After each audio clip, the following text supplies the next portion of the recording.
real values. I'm now really asking you the question, how much area is underneath a point? And here, I still think it's good for us to think about this as being a rectangle. I can see that the height of this rectangle is about 0.25, but what's the width of this rectangle? And the width of this rectangle is essentially zero, right? I mean, it's a stick. It's not a rectangle. It's literally the area under one point out of an infinite number of points that are being traversed out here.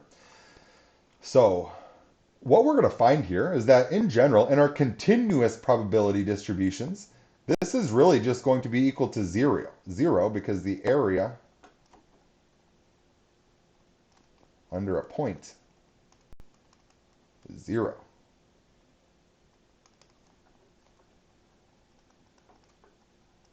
The rectangle has dimensions.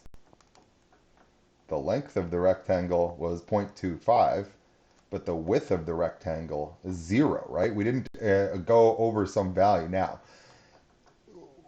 what we want to be real careful with here is remembering this idea of, in a sense, like precision, right? It's certainly the case, obviously, that plenty of people, if adult male height is like 5'10", and if the standard deviation is like 2 inches, then obviously there's people that are 5'8". But you got to realize that out of all the people in the world that say that they're 5'8", if you were to really measure their height accurate to like 3 decimal places, how many of them do you think are literally going to be 5'8", 0.000 inches? And the answer is an incredibly small fraction of them, right? And again, if we were to measure more and more and more precisely to where we really do get an infinite number of possible heights that a human can take on, then what you should find here is that this is one height out of an infinite number of heights.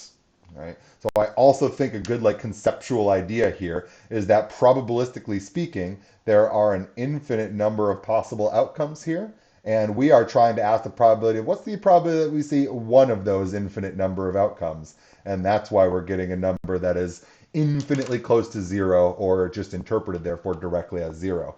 On the other hand, there are an infinite number of numbers between 0.5 and 1.5, and so we actually did accumulate some area when we looked at these other probabilities that were over here. So one major distinction between our continuous and our discrete probabilities is that if I were to ask you in a discrete setting, for example, what is the probability that I do get a 5 when I roll 2 dice? There is probability associated with that. That is one of our 11 outcomes, and therefore it does have probability. On the other hand, in a continuous setting, -1 is one of an infinite number of different standard deviations away from the mean that we could be, because we could get an infinitely precise measurement. And so it represents only one of an infinite number of possibilities. Therefore, we don't ever expect to see exactly that one thing come up. I think that what we generally mean when we're doing this as more humans rather than as statisticians is we generally mean, are you about one standard deviation below average? Are you within 1/10 of an inch of one standard deviation below average? That would then bring us back into actually having an interval of values, and then that gives us back a situation where we actually accumulated area, and therefore there is a probability associated with that. So again, big highlight difference right here. The same thing about continuous and discrete stuff is that the area underneath the graph is the probability. One major difference is that individual probabilities equal to probabilities will always have zero probability in a continuous setting, whereas they will generally not have zero probability in a discrete setting if it is one of your possible outcomes here. So you should notice, I'll keep that right here to keep my alignment here, that really the problem with these last two examples with our San Francisco home prices and with our male heights is that measuring those graphical areas seems really hard, right? Like I'm making some super ballpark estimates of just looking at the graph and being like, oh, this is about 5 rectangles worth of area, so it's about 0.25, so that's about 25%. We obviously are interested in being more precise than that this semester. So one of the things that we should be asking ourselves right now is, in general, how do we measure the area that is underneath the curve between 2 points? Like generically, like not just like in stats class, but like apparently what we need to know here is we need to be able to take in a equation of a curve, and we need to be able to do a computation and to spit out the area underneath the curve. Well, there's sort of good news and there's bad news for that one. Okay, those are the same thing. To me, it's just good news because I like learning more math. I would say, unfortunately, the answer to that question is take 2 semesters of calculus and you'll be able to compute the area under some curves. Not a super good answer there. Um, Further, there's no introductory statistics class ever anywhere that has calculus as a prerequisite because all the concepts of statistics are certainly available to people well before they go and do things that are a bit more arduous of tasks like learning calculus. So it's very rare. In fact, I would say I've literally never heard of an introductory statistics class that requires any amount of calculus. But technically speaking, that's where you learn about computing areas underneath general curves. That's a very specific calculus topic. Even if you haven't taken calculus, the primary things that we learn about in calculus are derivatives and integrals. Derivatives will find the slope of a curve instead of just the slope of a line. Integrals will find the area underneath any curve, whether you can do it geometrically or not. And they both, as you might easily believe, come with their challenges. There's a reason why there's so many semesters of calculus out there to be taken. But that really is where that knowledge comes from. So when we go to do things like to use technology or lookup tables to get values that are associated with the normal distribution, which we'll start with next week, all of these are going to come from people that have done calculus computations. That's what they're going to be spitting out for us as the result of some other person having done the calculus to actually get these values here.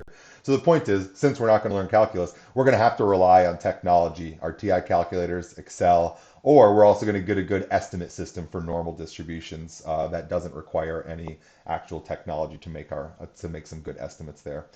And again, the normal distribution, I brought it up in a sense preemptively before chapter 6, like 8 times now for a reason. The normal distribution, the bell-shaped curve, is absolutely the most important single probability distribution that we learn this semester. We will use it for the most tasks to get the most information from the semester. So really important. It's important that I keep on kind of preempting it like this. So what we kind of want to really do then is say, okay, here's the deal. I get it that we're looking at areas to compute probabilities, but I get it that it's very difficult to do so in lots of cases. In this curve right here, this is some crazy curve where I don't know that I'm ever even going to get a formula for this curve, let alone be able to do the calculus, which you guys couldn't even learn the calculus anyway, because that's just too much work in this semester. This curve right here, we're going to get computations for it, but it's going to come next chapter. So what I want to really do right now is stop and say, okay, are there any continuous probability distributions that we can talk about right now? Or like does all of this basically require calculus for us and we just need a calculator right now? And there is one meaningful probability distribution that is important, that is easy for us to talk about with no more technical knowledge to be able to handle it, and that is the uniform distribution. So we want to kind of look at our simplest possible continuous distribution right here to get a good sense of these kind of ideas. Next week, we'll look at our normal distribution, which is going to be kind of, again, our most important distribution. It is a continuous distribution. We want to kind of get some, we're kind of graduating from discrete stuff to simple continuous stuff to more complicated continuous stuff, which is in a sense the end goal here. So the uniform distribution. Am I not falling off? That's what I thought. So if all outcomes of an experiment are equally likely, then we say that the outcomes are uniformly distributed. You should quickly realize here, and let me just say this,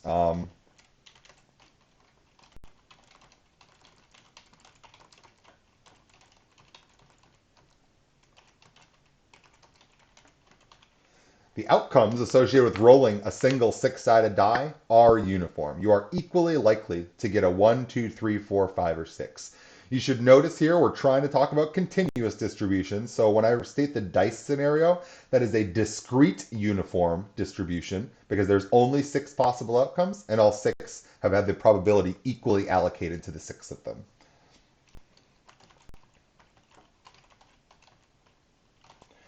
On the other hand, the outcomes of the sum of rolling 2 six-sided dice are not uniform. And we saw, and I'm going to scroll up real quick. We can see that our heights, we can see that our heights are not all equal. The probabilities of each of these events are different from each other. So here, this is 2 dice, does not have a uniform distribution because all of the heights on our graph are different. They are not all equally likely, right? So what we should expect is if all of our outcomes are equally likely, then that means that the probability of each event is the same. And since probability is measured as the height, all the heights on our graph should be the exact same as each other. So we're going to get some pretty bland graphs right here, but very easy to work with. So, since the height of a probability distribution function curve is representing the probability of an event, and if the probability of all events are equal when we're in our uniform setting, then the heights of the graph should be the same everywhere. If you're drawing a graph where the height of the graph remains the same all of the time, then all you're talking about is just graphing a horizontal line. Right? That's the only type of graph where the heights are the same. If ever it starts to be not a horizontal line, then your heights are different in places, and therefore your probabilities are different, and therefore your probabilities are not distributed uniformly. Here, the heights are all equal, the probabilities are all equal, the probabilities are uniformly distributed if we have a horizontal line out there. So let's take a look at an example here, a sort of a standard example, and then we'll wrap up with sort of a Tony example in the sense of just a weird thing that I like to think about in terms of uniform distributions. So example 3, my computer is often a jerk to me. You guys see me cursing it regularly. Every morning when I turn it on, it is equally likely to take any amount of time between 1 and 5 minutes to fully boot up. So let's do a couple things here. Let's talk notation and let's talk about a graph. We haven't done either of these things yet. Then we'll talk about a couple probabilities that are associated with this graph here. And I just realized I have to add one more right here, so I'll do that here. Let me get in there. I'll change this to F. All right. So state the appropriate notation to represent this probability distribution. So what we've seen before, we already have seen that we did our binomial probability distribution. So we've seen other things before. So let me say for binomial. Last week we saw the binomial distribution, and we stated things like x is distributed according to, that's what our little tilde means. We state the name of the distribution in shorthand, binom, and we saw that the binomial distribution, what pieces of information do you need to know to calculate binomial probabilities? You need to know how many times the trial was performed and what was the probability of a success on any given trial. That's different than how we define our uniform probability distributions. Those are different pieces of information, right? For our uniform setting here, our question of interest here right now, I was just trying to state something from before, is we now want to say, well, our random variable x is now going to be the number of minutes, the amount of time it takes for my computer to boot up. I'm going to still use the tilde symbol, is distributed according to what distribution? The uniform distribution, which is typically given as unif as its shorthand here. And you should notice what pieces of information I gave you to describe the uniform distribution. All I gave to you was the least amount of time it ever takes and the most amount of time it ever takes. So in general here, this is our what we'll just refer to most simply as A and B. And so in our case right here, I would say to you my statistical way of saying this statement up here.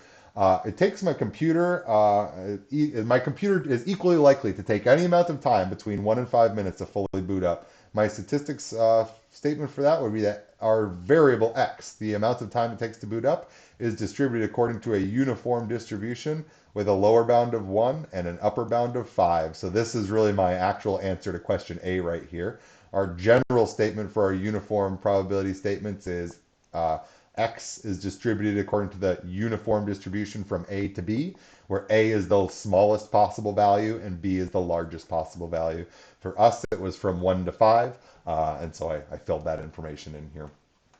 So next up, I am interested in drawing a graph of the probability distribution function here.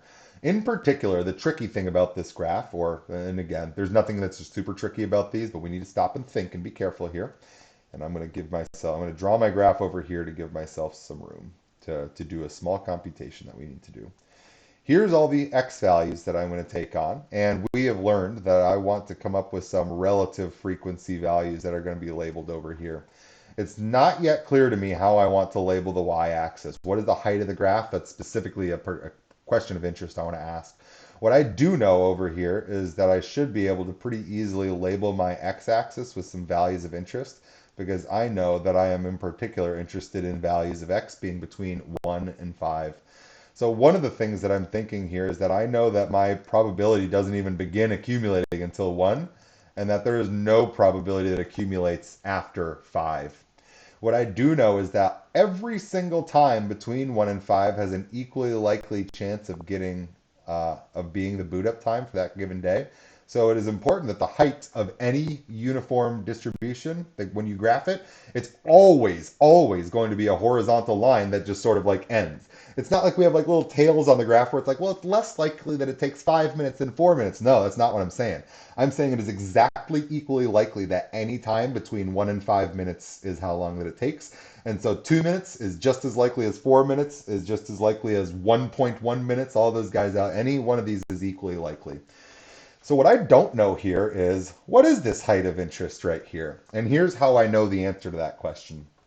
We know that the area underneath an entire probability distribution curve is going to be 1. I have just determined that according to my graph right here, the best thing ever, the reason that these uniform probability distributions are so easy is because all of them are rectangles, and there's literally not a shape in the universe that it's easier to compute an area for than a rectangle. And since the probability is the area, all we need to be able to do is length times width for all of our probabilities associated with uniform distributions. So I know that the area of this whole thing has to be 1. I know that the width of this interval here is 5 minus 1, which is 4. This is 4 units wide. 1, 2, 3, 4. It's always going to be b minus a that we're going to get for that computation that's right there. And so the question is, what is the length? Or the height, right? Well, I know that area equals width times length. I know that I have that the area is 1. I know that my width is 4. And I don't know my length. So I could just do a quick little division here, divide both sides by 4, and it looks to me like I should be getting the length, or the height of this thing to be 1/4 or maybe 0.25 if I want to give that as a decimal right there. So one of the very important questions that I'll ask you is, given a uniform distribution from A to B, what is the height going to be? And this height should always be 1 divided by b minus a, right? It's always going to be the overall area, 100% of the area, divided by the width of the rectangle that we're interested in here. The width will always be the upper bound b minus the lower bound of a right there. So 1/4 or 0.25 must be the height. And notice here now we have a rectangle, we have a width of 4, we have a height of 1/4. So the overall area of the rectangle is 1, saying to me there's a 100% chance that my computer will take between 1 and 5 minutes to boot up. So we've got our notation, we've got a graph that we can now use, and let's use this graph to answer a few questions for us here. And I'm going to draw our regions of interest, and I'm going to state our probability statements here. So question C, what is the probability that I have to wait more than 2.5 minutes? I am interested in the probability that our random variable x takes on a value that is greater than 2.5. I can graphically represent this in my probability distribution out here. All right, this is my 1 and this is my 5. 2, 3, 4. I can see here that I'm really interested in this region over here. This is my rectangle of interest for myself. So if I want to compute the probability of this event, all I need to do is get the area of the rectangle here.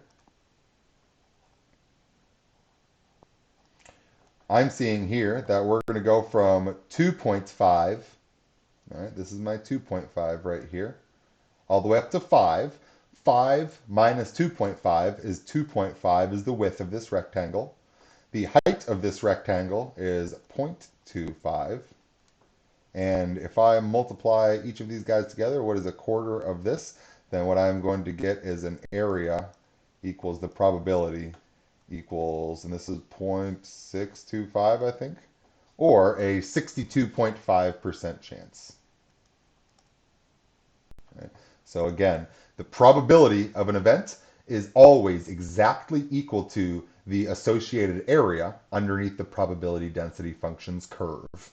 Here, our curve is a horizontal line, and that makes computing the areas very easy, and consequently computing the probabilities very easy right here. Finally, notice 2.5 here was not the x value of interest. 2.5 I got right here from doing the upper bound of 5 minus the lower bound of 2.5 gave me 2.5. So that was maybe a slightly misleading value, but that's okay. We're going to do another example right here, and we'll make sure that we see exactly what's going on.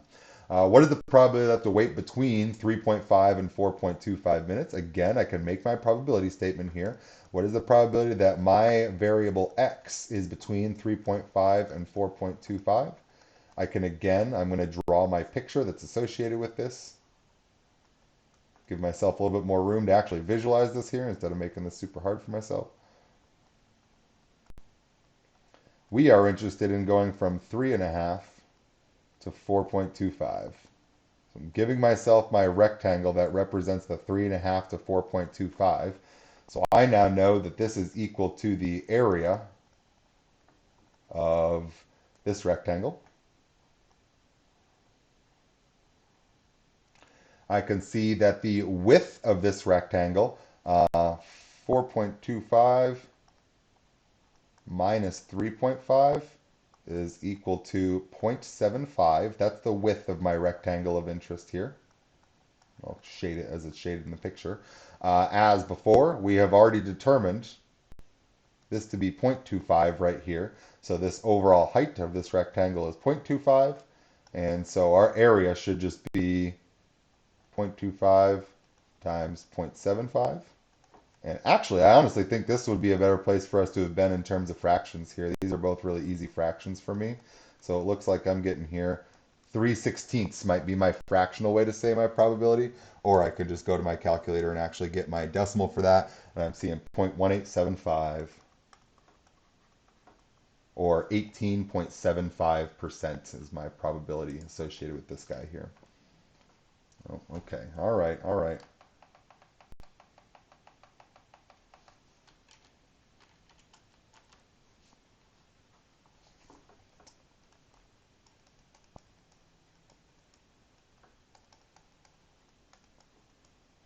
All right. So area is going to give us our probability here. Now, importantly, I wanted to ask one more question here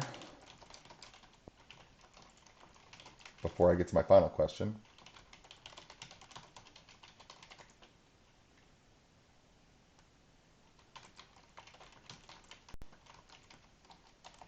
Oh man, I thought of another one here.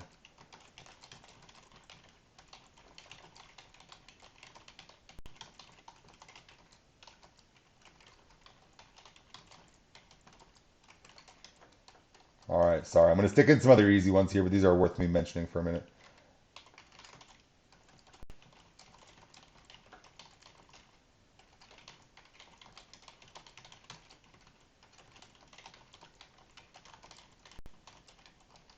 So I'm going to stick in a couple extra questions here to make sure that we're all down with a couple technicalities that are happening here. Question E, what is the probability that my computer takes exactly 4 minutes to boot up? So if I'm going to go ahead and draw my picture again here, we should be seeing that, or excuse me, I'm always going to start with this, probability that x is equal to 4. And remember what we just said about equal to probabilities in this continuous setting. You should realize that there are an infinite number of times between 1 minute and 5 minutes if we can measure exactly with perfect precision. And we're asking, what is the probability that we see one of those infinite number of times? Well, that's going to be an infinitely small probability. I can see here on my graph that from 2 to 5. At 4, we are really just interested in just that one line, right? So I'm going to say here, it should be equal to this area.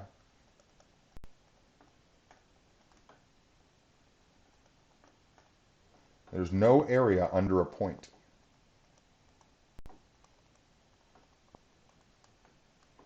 So 0 is going to be our answer again here. This is a rectangle that has a width of 0 and a height of 0.25. It has 0 area here. What is the probability that my computer takes less than 10 minutes to boot up? Probability that x is less than 10. Well, here in this case, I can again, I'm going to keep on drawing my same picture, 2 and 5.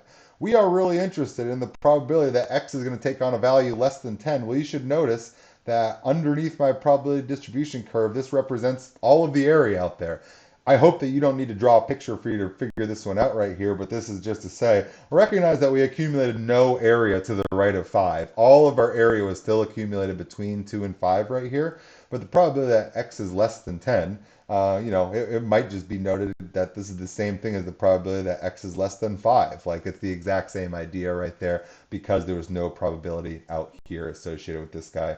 So this will be, I'm going to say it's equal to this, which is equal to 1. Right? There's a 100% chance that my computer takes less than 10 minutes to boot up. Similarly, our other kind of, in a sense, silly question that goes along with this, what is the probability that my computer takes less than 1 minute to boot up? Probably that x is less than 1. Again, I draw my same picture, 2 to 5. We are interested in this picture, the probability that how much area is underneath the curve to the left of 1? Well, there's none, right? Never does my computer take less than 1 minute to boot up. It always takes at least 2 minutes. And so recognize here that, remember, our equal to probabilities in a continuous setting are always going to be 0 because there's never area underneath a point. We need an interval of values to accumulate area. If we're asking what is the probability that we are less than our upper bound, we're always less than our upper bound. That's the definition of being an upper bound. That happens 100% of the time. What's the probability that we're less than our lower bound? We're never less than our lower bound. It never happens. That's the definition of being a lower bound, right? So realize that some of these questions out here for these zeros and hundreds, hopefully you understand them intuitively rather than understanding them graphically. And even up here, doing this graphically is not explicitly necessary. I certainly expect you guys could do this computation here, even if you hadn't drawn this picture. But I'm just saying, picturing graphs like this picture that we drew right here, this is going to be really, really meaningful for you to think about these things as shaded areas. And so this is like, you will benefit from learning the lesson associated with drawing the picture and shading the region. Like that is a very important conceptual thing, even if you don't need it to compute an area of a rectangle. This type of picture is going to be key for us. And so I would very strongly encourage you to draw these types of rectangles in these settings, even if you don't have to draw this rectangle to do that multiplication. It's in your best interest. It's gonna be necessary later for you to stay organized. So let's stick with doing those guys there. Finally, my question F, what is the average time that I should expect to wait here? If I'm going to wait all these days, all right, do this every single day, the whole semester, what is my average waiting time going to be? And the thing that I'm thinking here is that we should be experiencing, or excuse me, what is the average? Well, I want to know what is the expected value associated with X here. And what I'm seeing here is I kind of like to think to myself, we really are in a sense like adding up all of these heights and dividing by the height that we came across that's out here, right? So what I'm kind of thinking to myself is, where are we going to get to the point where we have accumulated half of all of the probability out here, right? Where half the probability is to the left, half the probability is to the right. Well, that's a really easy one for us to answer in a uniform continuous distribution right here, because with all of these things being of equal height, that means that we only need to go half the distance right here. So it is always going to be that in a uniform continuous variable, that if you want to find the expected value or the average, you can just find the average of the upper bound and the lower bound. So I'm going to just average b plus a over 2. In our case, that's a 5 plus 2 over 2. And that's going to be 7 over 2. And that is 3.5. So this is saying to me the average wait time should be 3.5, because I am equally likely to experience any wait time between 2 and 5. And 3.5 is right in the middle of those. So this is just literally take the average of your upper and lower bound. And this will tell you what our expected average wait time is on any given day, 3.5 minutes. So pretty easy on this one. Uniform distributions are defined by their A and B value, right? Maybe here's a thing to kind of think about real quick right here before we move on. Uniform distributions are defined by their upper and lower bounds. As long as you know where the lower bound is and the upper bound is for possibilities, you can infer all the rest of the information, like the height of the graph, because you can compute that knowing A and B. Very similarly, in our binomial distribution, we need to know the number of trials and the probability of success. It was also helpful for us to know things like probability of failure, but you could compute that from P because Q was 1 minus P, stuff like that, right? So when we write these notational things here, we're really saying, what's like the core essential information that you need to compute to me so that I could do everything I ever need to do associated with this distribution? In the binomial setting, it was knowing the number of trials and the probability of success. In the uniform distribution, it's different because we're not in a binomial scenario here. Since we know that all probabilities are equally likely, all we really need to know is what's the smallest possible result and the largest possible result, and we can infer all the rest of the useful information from that stuff right there. So let's take a look at one last example here, and we will call it a day. I want to emphasize the distinction between counting and measuring with this last example here. So let's think about the technicalities of age reporting. Suppose I ask 8 people, how old are you? How many years old are you? And I get the following 8 responses, right? So it looks like I asked some teenagers, late teens right here. I got a 20-year-old in there. I could go and I could compute the average of these. And I already did this. If you add up all those 8 ages, you're going to end up getting, for our average right here, we'll end up getting 120 divided by 8. And that gave me 15 years old. So I want to ask you this question really. If I were to ask 8 people, how old are you? And they told me their age in years, do we really think that 15 is truly actually a measurement of the average age of these people? Why or why not? Here's the difference that I'm thinking about. When we ask how many years old are you, what we're really saying is count for me how many birthdays you've had. This is not really the same thing as asking somebody to measure our age. And here's the deal I'm thinking about. Unless you just had a birthday, if I ask you how old you are today, you're probably telling me the same number as you told me a few weeks ago. But obviously you're a few weeks older now than you were. And we in a sense discard that when we talk about age a lot. We usually just say, how many birthdays have you had? Counts are things that are usually associated with discrete random variables. Counts, like the number of years old that we are, the number that you rolled on a die, is discrete. Measurements, like how tall are you, are often things that are associated with our continuous random variables. So if I wanted to get technical here, typically when we ask age, we're asking for a count of the number of birthdays that you've had, which is different than a precise measurement of age. So if I were to say to you, I am 33 years old, how old am I really? Do you think that my age is best described as 33.00? Do you think my birthday is today? And the answer is probably not, right? If I say to you, I am 33 years old, then what is your best guess for a more precise measurement of my age? Well, when I say to you I'm 33, what that means is I've had 33 birthdays. But you have no idea if my 33rd birthday was today or if my 34th birthday is going to be tomorrow. Those put me at almost a year full difference in age measurement, but in both of those cases, I have had 33 birthdays so far. So, what do we expect to see then is the case? If I told you I'm 33 years old, what would be your best guess for a more precise measurement of my age? And here's the way I think about this.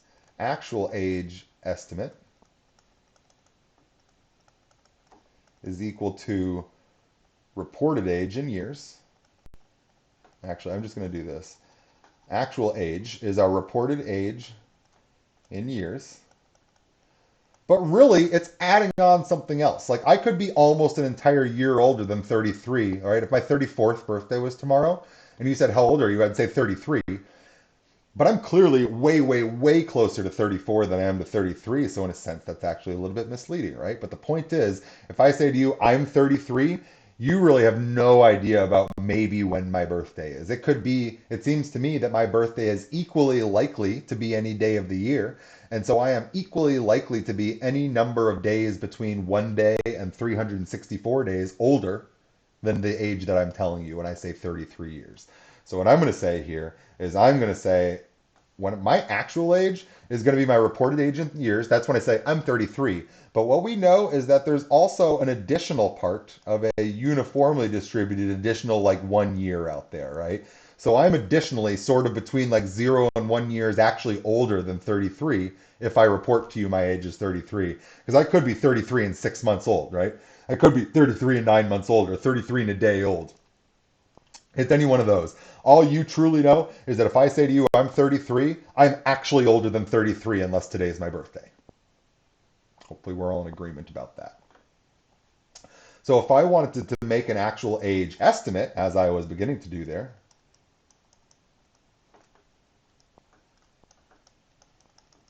then I would need an estimate for this uniformly distributed random variable. So what I might say is, on average, what do we expect a uniform 0 to 1 variable to be on average?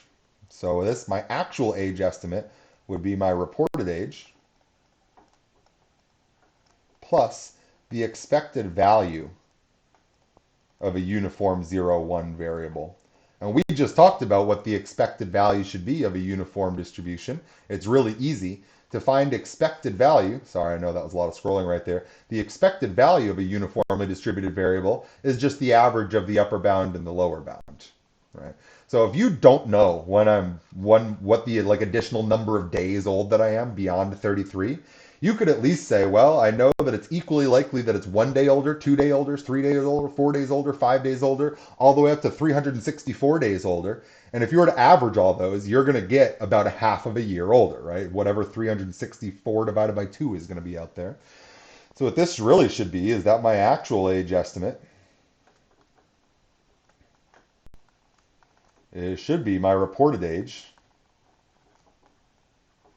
plus about 1/2 right here, right? This 1 plus 0 over 2, that would be my expected value estimate there.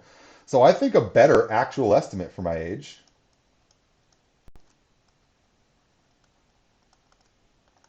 is my reported age of 33 plus a 0.5, right?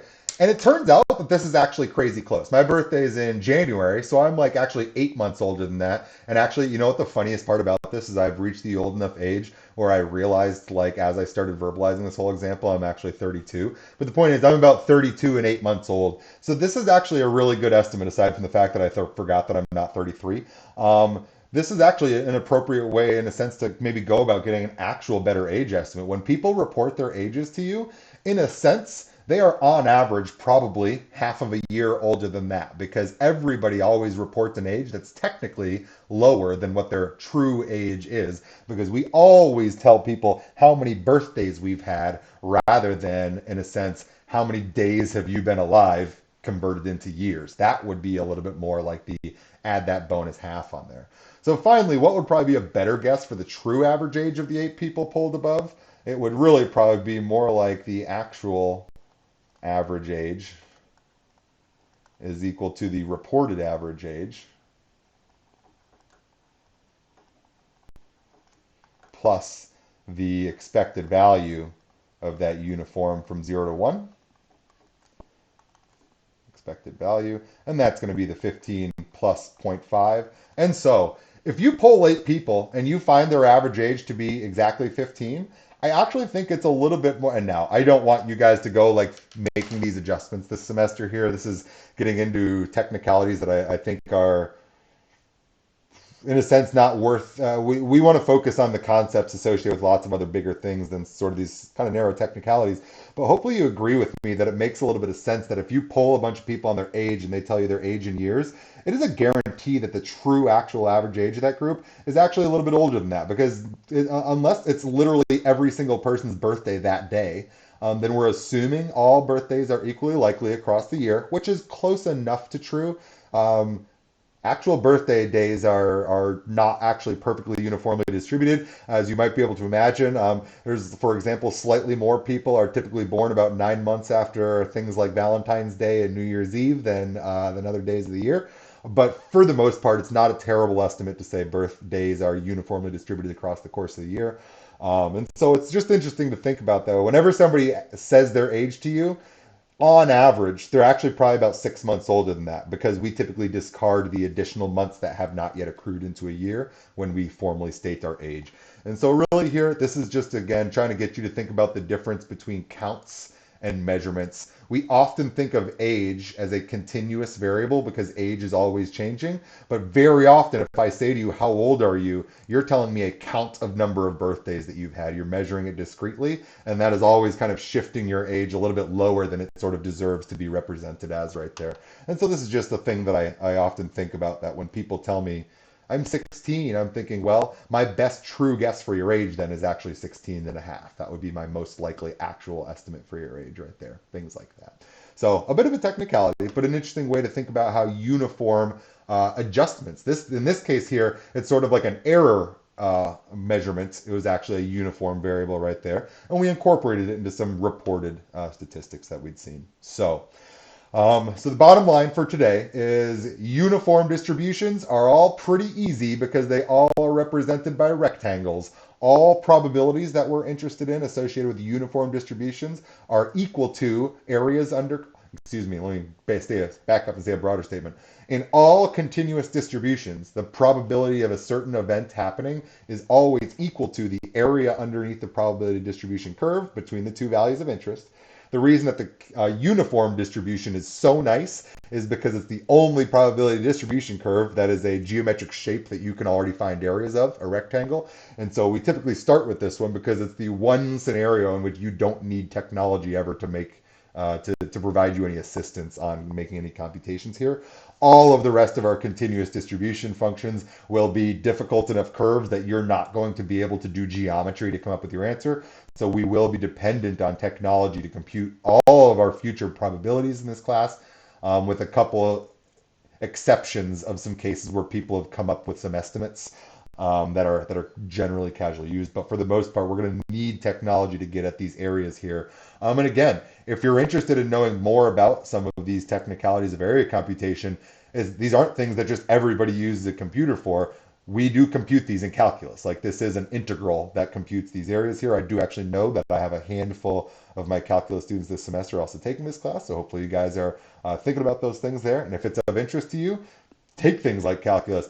I think that one of the most interesting classes I ever took as an undergrad was I took a calculus-based probability class. So I took my like 100 level prob class, probability and statistics class.